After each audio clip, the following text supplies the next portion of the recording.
polisi bino byonna ebimanyi eganya okutaasa ebyuma byonna babikube emmotoka zonna ne bazaasa gundi endabirwamu zonna baziyiye ebyuma byaffe byonna babyonoonye byonna babikubye amayinja gwe sokola be ekiri wano.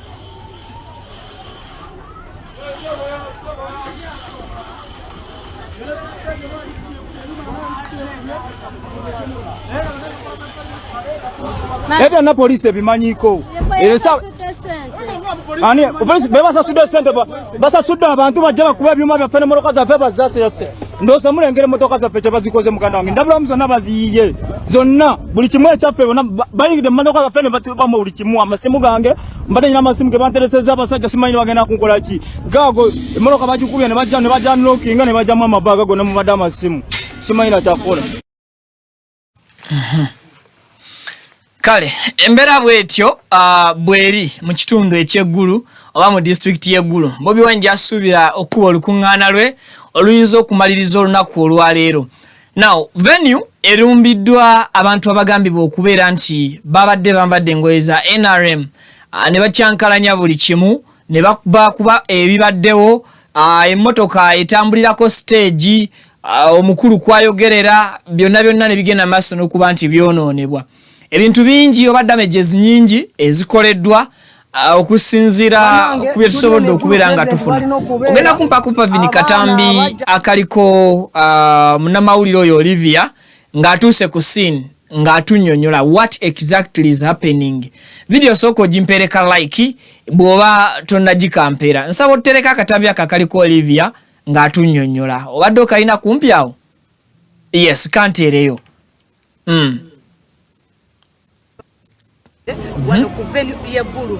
Venue eno eri eggulu mbadde ndi eyo nga ndina omukulembeze nga tuva adimani okujja eggulu tujoyininga eggulu nemfuna information egamba nti ekiri eggulu ku venue abavubuka be baleese okuva e Kampala bali mu kukubakuba abaana abalina ebyuma abateekawo stage abali mu kuteekawo ebyuma bali mu kwonoona stage bali mu kuba computer bali mu kutwala ebintu babakuba amayinja n'abavubuka ab'eggulu n'abalonzi b'eggulu ababadde bazze okukuŋŋaana okubeerawo babudde omukulembeze ng'atuuse basazeewo nabo ne babakuba. Embeera tebadde nnungi mu kadde ako kubanga ebintu ebitwaliddwa bingi nnyo omuli ebyuma ebimu bitwaliddwa omuli computer ezikozesebwa ng'omukulembeze atuuse nazo zitwaliddwa. Emmotoka eno ndowooza abasinga mugimanyi emmotoka y'omukulu bali mu ezo gyatuwa. Emmotoka eno tugikozesa mu mambuka mu northern eastern ne western kubanga bo tebalina bulungi sente zisobola kutambuza kuyimirizaawo stage ebiseera ebimu. So mu mbeera eyo ne tuba nga tusanze ng'emmotoka zaffe zikubiddwa bwe ziti n'endala ndowooza osobola obalagako ku bweri ey'amukulu balimu ezo. Emmotoka ezo zonna zoonooneddwa abavubuka abalumbye abantu ababadde wano. Abantu abo nga tekuliko n'abasirikale bayambiddwako Uganda Police okubadifendinga okubakuuma nga bali mu kwonoona ebintu bayambiddwako amagye okubakuuma nga ebintu biri mu kwonoonebwa ne batasobola kubeera nti bakola ki ne batasobola kutaasa mbeera ebaddewo. So bwe bityo bwe bibadde obudde buno naye nga katulinde omukulembeze ali mu kutambula ajja asobole okujja wano ku venue alabe ebigenda maaso n'ebikoleddwa naye nga yo stage obudde buno ebadde ekoleddwa evuddewo olw'ensonga nti bagimenyeemenye bagikutudde tasobola giyimirirako. Kati obudde buno tuli mu kumulinda agenda kuyimirira ku kkubo naye nga yo embeera bweti bweri n'okubatiisatiisa n'okukuba amayinja n'abamu batwaliddwa. Obudraiva avudde emmotoka eno bamukubye ejjinja era yo obudde buno ali mu ddwaliro.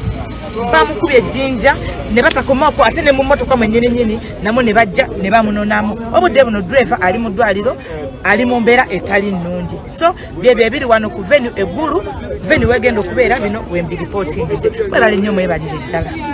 Olivia Katende wano kale tweyanza nnyo Olivia Katende gemanya ag'omwana omuwala oyo agenze maaso n'otulipotingira embeera eyo. Nawo kakati buli lunaku abantu abali mu gavumenti n'ebitongole by'okwerinda byongera okuswala. Simanyi oba lwaki embeera etondebwawo oba embeera eri mu kugunjibwawo poliisi terina kyevaayo kugyogerako yadde okubaako ekikolwa kyekola okuziiza embeera efaanagana ng'erabika ensangi zino obutaddamu awo nakulabikira wantu walala wonna.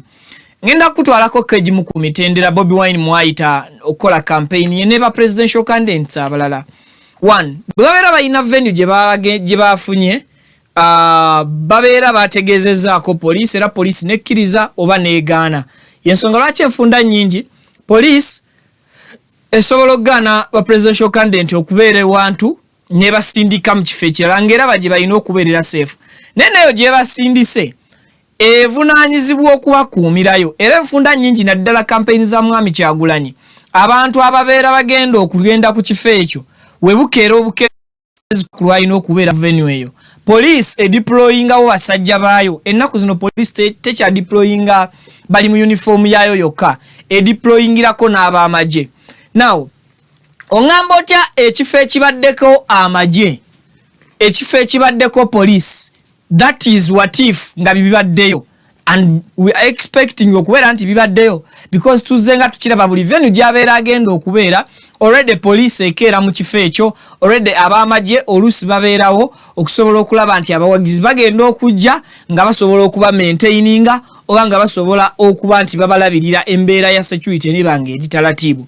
Now bakubye emmotoka engineer bali mwezo yesimbye okuwa road mayor mu kibuga Kampala yavaayo naofalinga emmotoka ye ejudi system eri National Unity Platform presidential candidate Mwami Kyagulanyi emutambulirako regions zonna gy'abaalaga naye egenda ebiseera ebisinga emmotoka ya honorable bali mwezo eya sound yo tebeera mu campaign trail ya Mwami Kyagulanyi wano mu convoy yo evuga direct even a day before negenda ku venue gy'abeera agenda okugenda ne bagikozesanga stage at the same time nga yetise neki nebyuma nga bogenda maaso n'okugirabaawo emmotoka bagiwaayo kugenda ng'ekola okuyambako NUP weetayina busobozi bwa kaseera ako akastagingawo ebidongo kwesobola okuba nti communicatingira n'abantu baayo.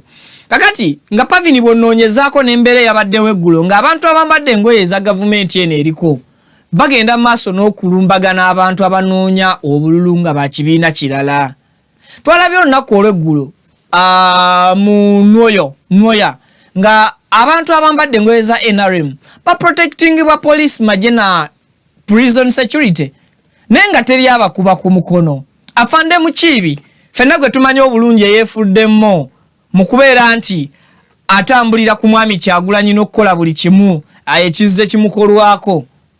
This time around twadde tumusuubira olunaku olw'ejjo okukoma ku bantu bano ng'abakomesaako eryanyi lyateeka ku NUP abawagizi baayo bulijjo ne bakandidenti bennyini nga mubatwalidde.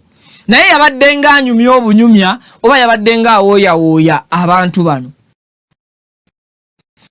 Abantu batuuse ku level ekuŋŋaanya obusungu buno egenda okutandika okuba nti eggulwamu obulamu obuwera. Bannange kino nzize nkibagamba nti abantu bagenda okwettiŋŋana.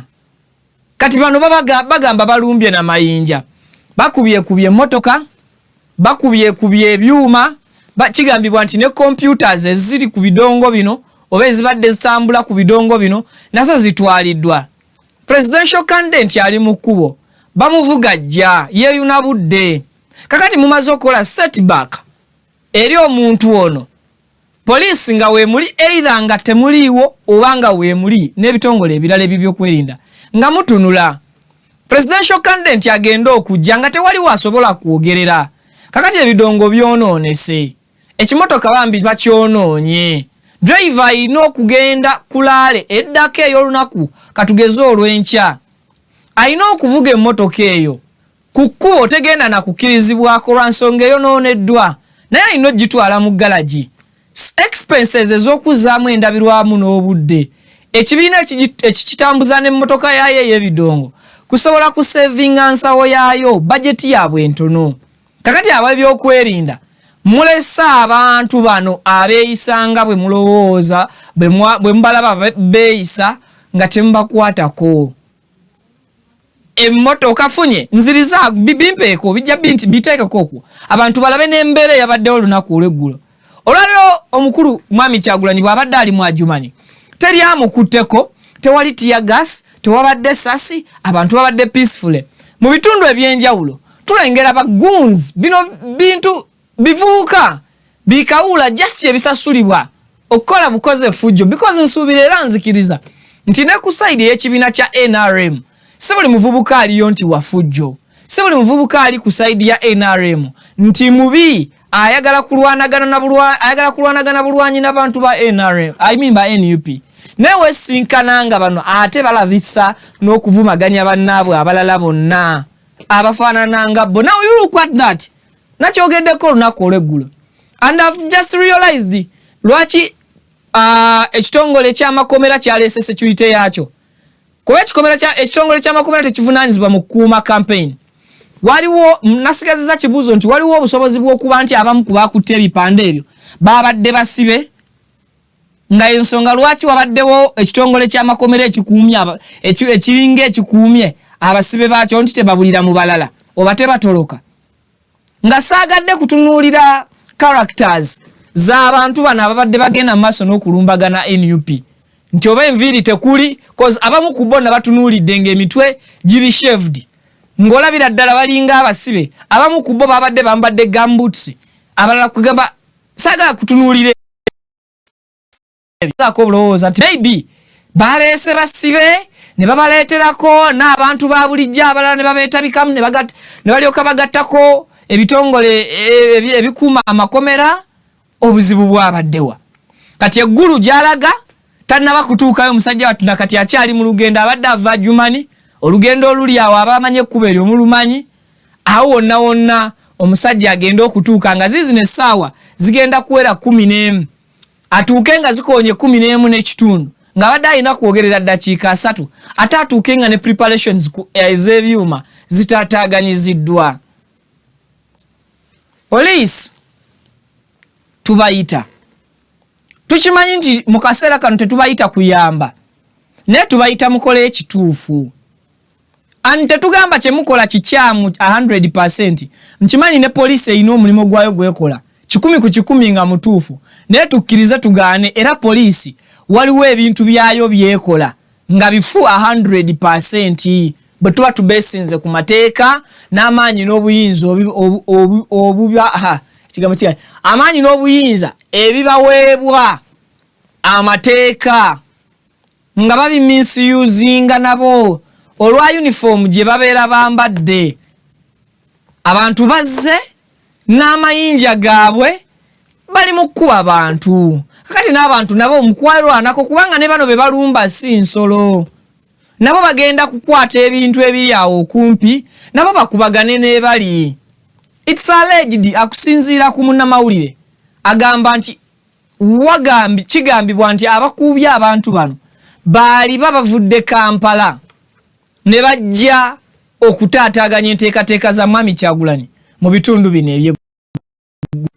Tubaine n'ekintu ekiyitibwa ghetto structure. Ekigambo ekiyitibwa ghetto structure General Damulira akirimu nnyo ne omwami oba captain oba General Emmanuel n'abantu abalala nga Bahadija Namiyalo n'abalala abazze bagenda mu eno nakulegula abantu abalumbye NUP babadde bakutte ekipande nga kigamba nti bonga abavubuka ba ghetto mu kye bayita ghetto structure tebaagala kulaba ku Mwami Kyagulanyi na NUP mu Nnoya. Yes, it was like that. Ekifaananyi kyange ekyo simanyi oba nkiyina ano babadde bakutte ebipande ebyo nga byekyogera. Imagine mu ggwanga erina democracy omuntu ng'avaayo nakugamba nti presidential candidate wano walina okubeera naye ate gwe naawe n'oleeta abantu n'oba staginga mu kifo ekyo n'obaleetera ebipande ebigenda maaso n'okuyisa ebivulu mu bivulu by'abali ate ku venue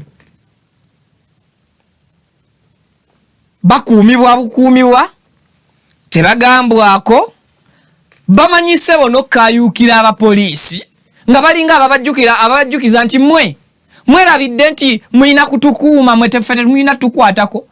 Look at those prison officers, they just move smoothly tebafaayo.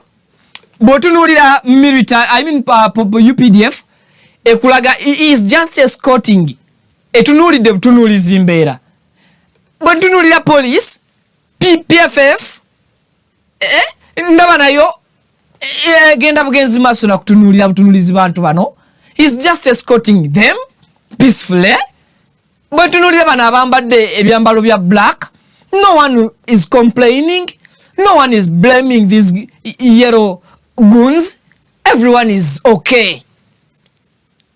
Then from there nga tulaba report after a week nga batugamba nti NUP abantu bayo banoonyezebwa oba babakwatidde mu district ey'Emityana babazizaayo mu district eya Nnoya bagende maaso n'okutebya emisango egibavunaanibwa gye bazzaayo nga bakoze fujjo oba nga balumbaganye abawagizi b'ekibiina kya NRM. Things can turn around. Ne baddira buli muntu gwe baalabakaawo ng'ali mu region ndala nga wayiseewo n'akabanga ne bamukwata nga bamukutte ku musango ki nga bamukwatidde ku musango ogugamba nti yakola effujjo mu Nnoya. And I'm not saying nti temuliimu bawagizi basiiwuukamu ku mpisa mu Nnoya oba mu districts oba ne mu regions endala Mwami Kyagulanyi gy'atambulidde, naye bot obujulizi obubeera bubaluma mu kamera tetubulaba. Ate ng'always waba Mwami Kyagulanyi buli wabeera kamera ziba mpitirivu ate obutambi obwo bwonna obukwatibwa buteekebwa ku mitimbagano. Kati eggulu omusajja mumukubi abadde avuga emmotoka. Driver kigambibwa nti yaddusiddwa mu ddwaliro ng'embeera si nnungi. Bamukubye amayinja. Bamenyeemenye endabirwamu z'emmotoka ne baggulawo ne bajjamu bye baagala mu mmotoka. That is robbery. Not even robbery. Babine abagiza n'ebyokulwanyisa maybe police esobola gitwala nga aggravated robbery. Babisize eryanyi. Balese batadde obuvune ku bantu. Now, today evening, police tegenda kuvaayo ku addressing ekyo. Ng'eggulo police wetavuddeyo ku addressing nesinga NUP yakuteyo abavubuka baayo foot soldier baayo 8 ne bakwata emiggo ku kamera ne bakuba abawagizi ba NRM basatu bwe bati ate nga be babalumbaganye. Police osaawa z'olunaku olwo zennyini ez'olweggulo ebadde egenda ku issuing out public statement ng'ennyonnyola biki ebyatuuseewo ng'ennyonnyola details ku buti obulumbaganyi n'ebyatuuseewo bwe byatuuseewo ne up to now ku bibanja byayo ne mu boogezi baayo bonna beerina yadde omuwogezi waayo mu bendobendo lya Northern tannaba kuvaayo kwogera. Yadde omwogezi waayo mu Kampala n'emiriraano tannaba kwogera. Yadde police omwogezi waayo mu ggwanga lyonna tannaba kuvaayo kuwa statement. Mu Nnoya ebyabaddeyo ayinza okugamba nti police tennafuna statement oba tennafuna complaint. Ne webuuza biri ebibeerawo bye bagamba NUP ng'ekola ebikolobero ebyo. Ani abawa statement mu budde? Atasobola bawa statement ya bino mu budde. Oba police mwe mubeerawo eva nga mulinze ensobi zikolebwa oba buzi bwa misango bugenda kukolebwa NUP bawagizi baayo so si bantu balala bonna be mugenda kusisinkana NUP gyeraga. Because we were expecting yesterday a statement from the police. Eveye tunyonyole ekyo kyabadde about what? Ne police tevuddeyo kunyonyola. Up to now tewaliwo statement yavudde mu mwogezi waayo yadde ekiwandiiko ku mutimbagano gwakyo nti kyogera ku mbeera eyabaddewo mu Nnoya nga NRM egenze maaso n'okuba nti etaataaganya campaign ya NUP netuuka n'okubalemesa venue gye babadde balaga era bwe batyo ne bagikola ki ne bavaayo. No one is going to come out today ayogere ku incident etuuseewo mu ggulu. He's a presidential candidate ateekeddwa okukuba olukuŋŋaana we mwakkaanya era police we mwakkiriza so si we mwagaana. Obudde buggwayo mwenga ab'ebyokwerinda mmwe kennyini mu blockinga ba presidential candidates bano bambi ne batuuka leeti. Why don't you cooperate? Kiki temukolagana? Tetulina lunaku na lumu lwe twali tuwulidde nti police yataataaganyiza abawagizi ba NRM okubaako gye balaga okuba campaigns zaabwe. Tetulina report n'emu egamba nti abantu ba NRM bakoze fujjo mu kitundu gye bayise. Bannange police tuleme kubeera nga abalabisa bannayuganda nga abantu kalaba abatalina buvunaanyizibwa oba abatakozesa nnyo mitwe gyabwe. Kye mugamba mu Uganda yonna abantu abawagira NRM batuufu 10 ku kinnaakyo. Atujjawo issues z'obutambi obulabikiramu aba NRM oba beeyita aba NRM oba bafaanagana nga aba NRM. Kye mugamba police campaign okuvaleza atandika kakati jiji n'emyezi 2 miramba tetuyinaayo munna NRM n'omu yali akoze ku fujjo nga tusobola okumulaga. Why always other side? Mwekenyini mulaga ensi nti your work mukole emirimu gyamwe but not in bwesimbu, not in a balanced way. Temu balansinga. Nze buli lunaku nkyogerera ne bantwala ku semwayi oba ne bantwala ku police nsobola okunnyonnyola abasirikale nti nze bwe mba njogera ebigambo byange wano sinenya police nti eri unprofessional ate sigamba nti police waliwo olwekola ebintu unprofessional oba ntegeerekekwa. Sigamba nti police emirimu gyayo temanyi bwakugikola naye ate era sivangayo neŋŋaana kugamba nti police oba olumu ekola emirimu gyayo nefaanagananga ekola emirimu mu ngeri eri unprofessional. How can you let such an incident to happen when you're here? Oli wano, bali wano. You're more than them, but you cannot even engage them. But when you see NUP supporters, when you see FDC supporters trying to celebrate or trying to move around with their content, then you come out and you engage them. In the evening, you issue a statement saying that they were provoking security. Yes, abamba provoking a security. I believe 100%. Nina ne story gye njagala okubakolera yakatambi akalimu abawagizi ba FDC. Wano mu Kyaddondo nga bagenda maaso n'okuwisaamu amaaso abasirikale n'okubasindika okubakakkanako ne baba provoking ng'olabira ddala. I will not call it provocation, but ng'olabira ddala bagezaako kola ekikolwa ekitakkirizibwa mu mateeka. Because gwe munnansi okukwata omusirikale ku uniform ye mu ngeri erimutyoboola oba omenya amateeka osobola ogikwatako singa oba ogikwatirako mu mukwano. But singa kituuka mu situation enzibu, you're not allowed even to touch on his uniform or our uniform. Ne twatunudde ne tulengera akatambi ako. Era police saved ku giving out statement as if police is so more active on NUP activities than other parties activities. Era ensonga lwaki police muli so more focused ku NUP mwasobola n'okuwaayo kabangali namba esukka mwemu nga zo zigitambulira ku Mwami Kyagulanyi, zitambulira ku operation za Mwami Kyagulanyi, zikola operation ku Mwami Kyagulanyi yonna gyagenda okubeera ne event ekulemberwa Mwami Moses Mukibi afande. But other presidential candidates tewali abakwatako, tewali abagambako. They move around. And even the incumbent ate bano abavaayo balaga abakola effujjo kuba n'abalala balaga nti bali mu kibiina kya incumbent ekye-NRM because bajja bambadde attires za party. Let me even check. Zino ziweze saa meka. Ziweze saa 11 n'eddakiika emu wenjogerera essaawa zino.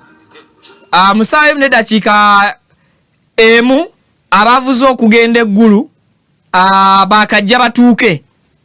Right now baakajja batuuke. It's so sad. Ndowooza katugende tubakuŋŋaanyize bigenda okubeerawo mu lunaku olw'akawungeezi mpaka okatambika abatuuze ababadde awo ku ground nga nabo bagezaako okutunnyonnyola situation engeri gyetambuddemu na biki ebituuseewo abavubuka bano we bagenze maaso n'okujja okukola effujjo lino. Bakatuwe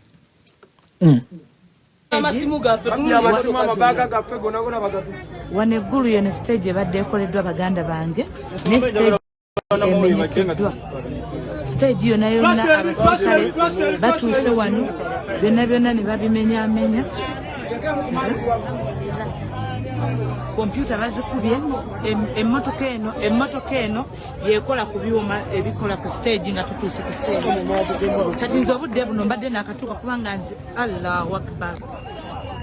Stage yonna ekubiddwa, emmotoka y'abalimu ezo eno ekola ku gundi, ekola ku stage, kompyuta bazitutte. Yonna oli bamukubye ejjinja.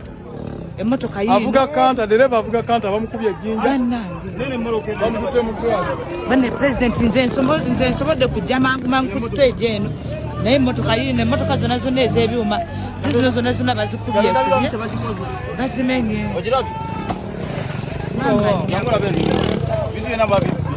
Ebintu byonna ebikola ku stage. Ebintu byonna ebibadde muno munda. Mubaddemu amasimu gange abiri mu bbaga bagatwalira. Ayisiza wano ejjinja mu ndabirwamu n'akuba dereva ne bamusikayo ne bamukwata mu bulago. Ne balyoka bakola kye baagala. Kino kyekiri eggulu ewagenda okuba olukungaana lwa National Unity Platform olunaku olwaleero. Ebintu byo bwebityo. Olukungaana balinga abaagala okugamba muno tetugenda kubeerawo. Emmotoka yo yino stage ebiseera ebisinga ndoza mugiraba naye eyonooneddwa.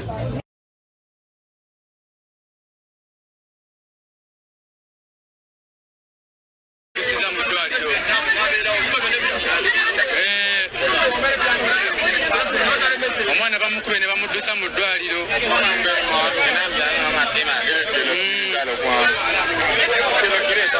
Sisitimu bagijjeewo. Amagye gonna gabadde geekwese. Ebintu ebyonoonese birabe wera bakuba abantu. Amacupa gaago.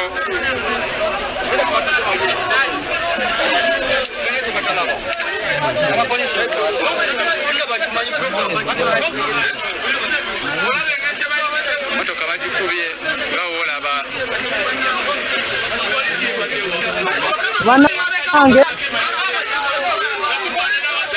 Kifo ky'okukuuma abantu ba bulijjo ate bakuuma babbi. Poliisi ebaddewo. Ate ebintu babijjeewo. Tetumanya ba omukulembeze agenda kwogera.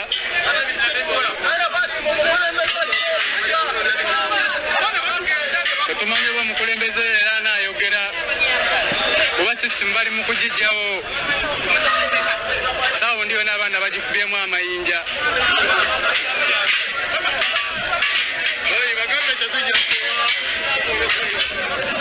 Sisitimu bagikubye amayinja.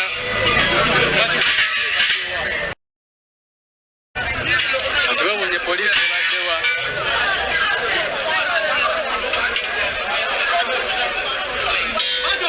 Bagambye baatadde abasibe omutwalo gumu bajje bakyankalanya. Abamu babadde bambadde tishaati za nuupu. Lwaki bakoze emmotoka.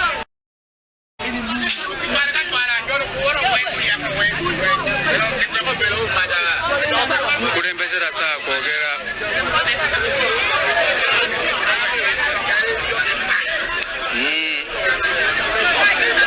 Tetumanyi kigenda mu maaso kati. Naffe bennyini tuli wano tusunadde busunaazi. Tetumanyi oba omukulembeze anaayogera batagenda kwogera. Kubanga embeera egenda mu maaso tewoomya nakabulu. Tetumanyi kigenda mu maaso. Poliisi yennyini yeekuuma ababbi.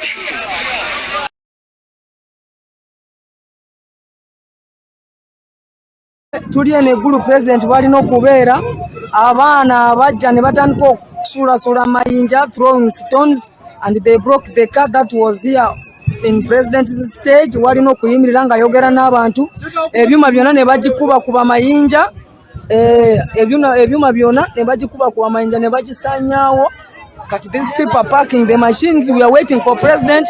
Ajene n'ebyuma bye jakozesa mu motoka ayogere n'abantu. Omusajja wuyo wamukubye matafaali mulaba face ye. Omusajja wuyo wamukubye matafaali.